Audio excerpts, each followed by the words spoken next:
Previously on Getaway. We're at a random spot in the Everglades. Boats parked out at sea.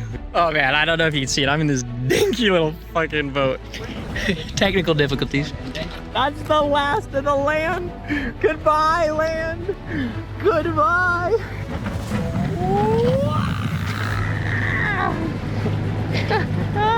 In the gap between two coral reefs. There's like one over there and one over there. We gotta always be looking at the maps.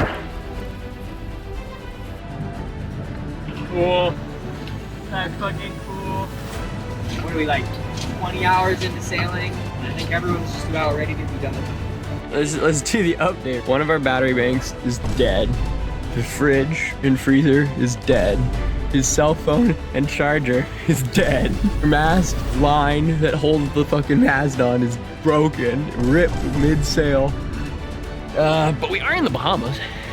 So now we're stuck on this tiny little island. We've got, what, 7-10 days here? If we can't get to North Eleuthera, we're gonna eat that plane ticket. We were at a crossroads. Ideally, we could get off this island. If we could fix the rigging, we'd be gone. But we were prepared, in the worst case scenario, to start looking at alternative options to get off the island.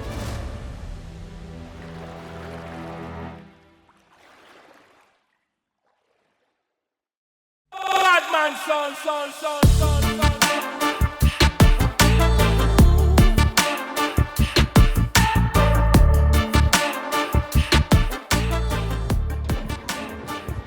He was cool though. He was like blasting it in the immigration office all the time and stuff.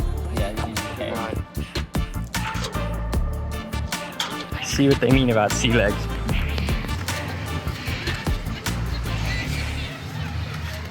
We're on the Bahamas. Dude, people love these little golf carts. That's the go-to. Makes all the sense.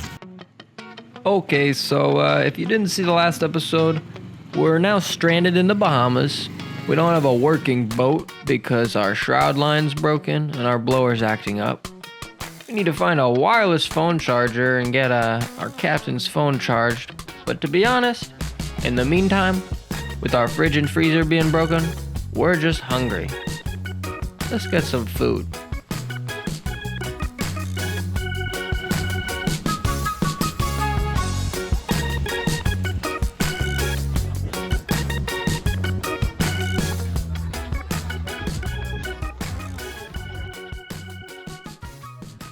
With a belly full of Bahamian cuisine, we set out for the nearest yacht club in search for help with our rigging.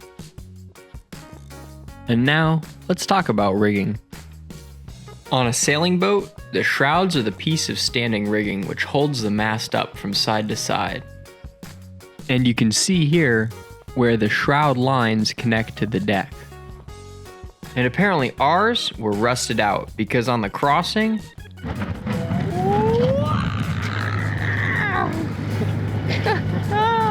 one gust of wind ended up ripping one from the deck. And although the engine had gotten us as far as Bimini, but we are in the Bahamas, we now needed a rigger and new shroud lines to continue any further. Although the people at the yacht club were nice and helpful, all things considered, turns out there was no rigging to be had on the Bimini Islands, and we would be SOL. In fact, we'd have to find the parts we want, order them, and have them brought out by seaplane. But that's something we would have to figure out another day. With this new information in mind, we decided to forget about our problems for a bit and go enjoy the beach. Oh, pretty.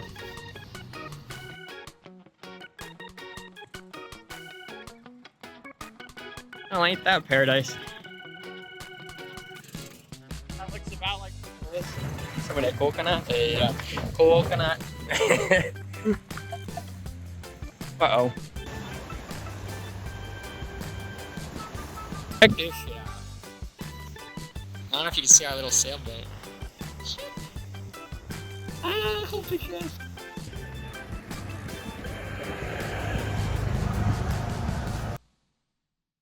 Woo! This is fucking awesome. On the sandbar. Right? That here, should we be shuffling? Shuffling? Oh, like in the oh damn, Yeah, like in the sand, yeah. In Florida, we shuffle our feet. To what, scare them? Yeah. Because, I mean, so the idea is like, you know, they're not gonna fuck with you, but it's really easy to step on them. The stinger too, right? And then, well, no, you step on them, and then they swing it. Yeah. Yeah, that's what we were just talking about. Drag your feet. I assume they have stingrays here. Whoa! Look at the ground.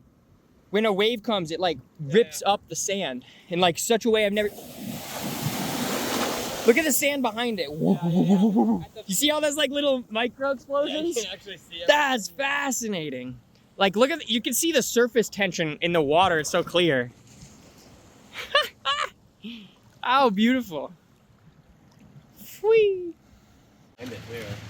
Wow, that crazy architecture. Yeah, that's insane. And then like, well, they got this stone. you look here too, like slabs have been moved by hurricanes. Oh, and the balcony, yeah. I was looking at the stairs. Oh, dude, the stairs in the balcony are insane. The chimney, and then there's also just a hell of abandoned houses and boats. Hurricanes are harsh.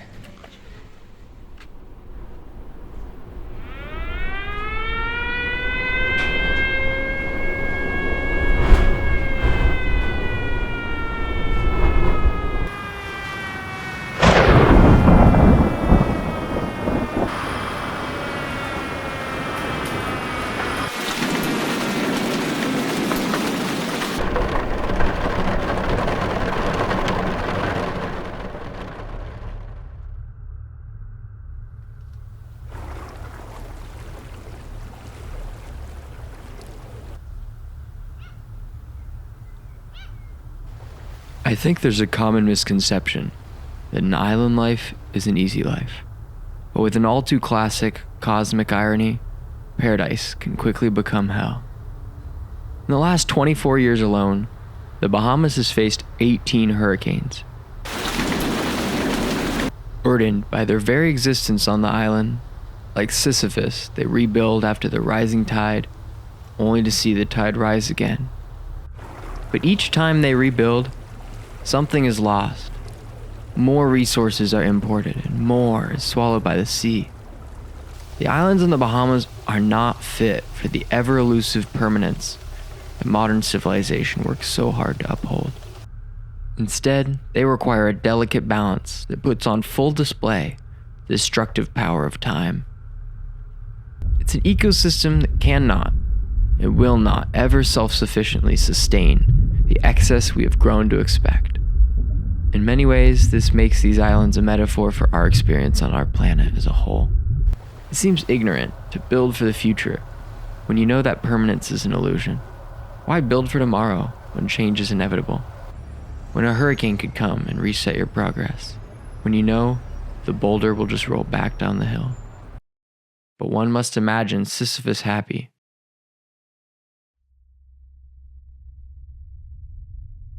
The Bahamas hold up a mirror and reflect the state of the world. Life here is not just environmentally unsustainable, but economically.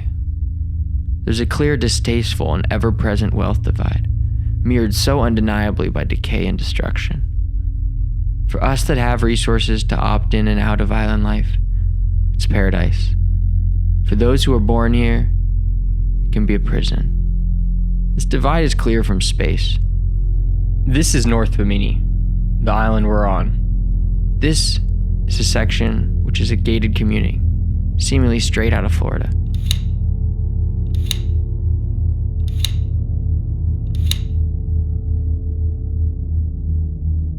And this is where the cruise ships stop.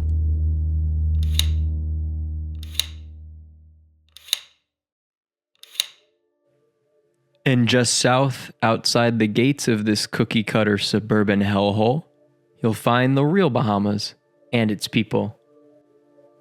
For reference, here's where our boat's parked.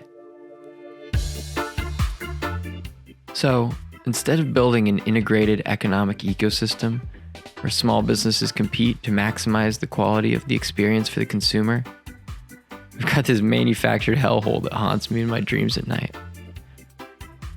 So I beg of you, if you're going to visit the Bahamas, do your best to visit and shop at local Bahamian-owned businesses. culture, the food, and the experience will be better anyway. Merry Christmas! All right, ran over. Where were we? We were just at the beach, and we had gone to the big electronics shop to see if it was open to get that wireless charger, but they were closed until the morning. So we decided to head up the beach, back to the boat, and get ready to go to the bars for the night. And as you see here, our only transport to and from the boat was the kayak and the stand-up paddleboard, which would become an issue if any waves were to show up. But we decided to not check the weather and head back for some drinks. Some sort of concoction, bro. Got some antifreeze looking to it.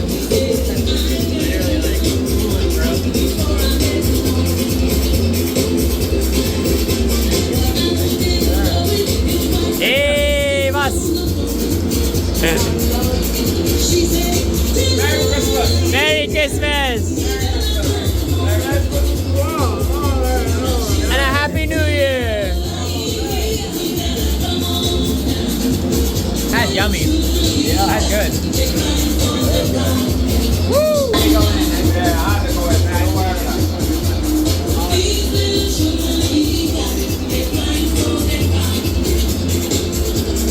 Cheers.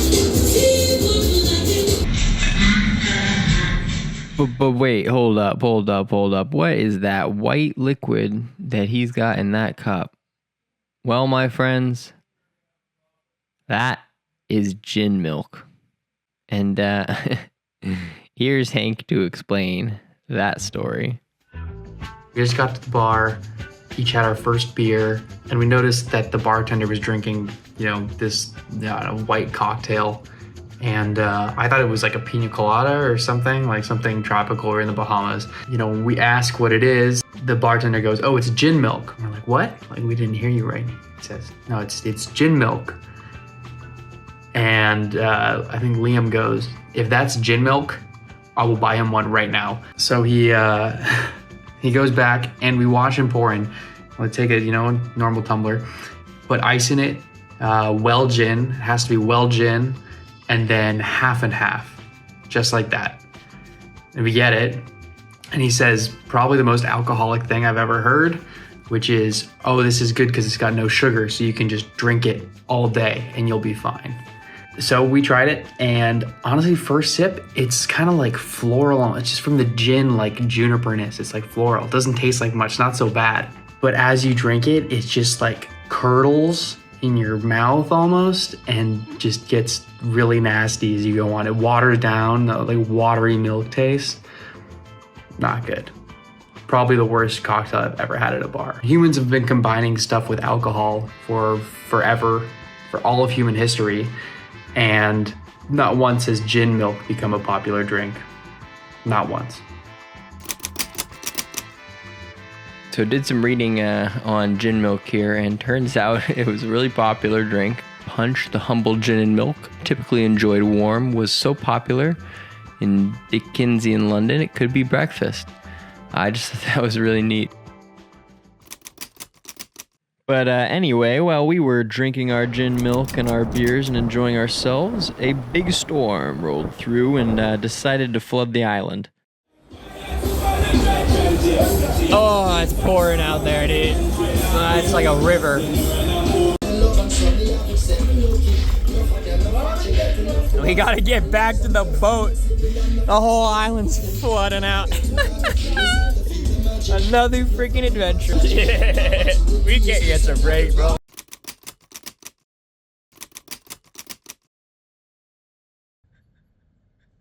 What a cute little man. Why are you chewing on me, bro? Yum, yum, yum, yum, yum, yum, yum, yum. All right, back in the studio. This next part I do not have much footage of, but it needs to be noted. This was the worst night of my life. Probably of all our lives. I'm not sure, but it sucked. We'll go into that more in detail in the next episode, where we are stranded on the Bahamas. So stay tuned as we make a cross around a coral reef in crazy waves, as we avoid being rushed and pushed into the rocks, and as we get a ride on a more rural island to get a ferry Back to South Bimini. to get a boat, to get a seaplane, to escape this island in the Bahamas. So tune in next time.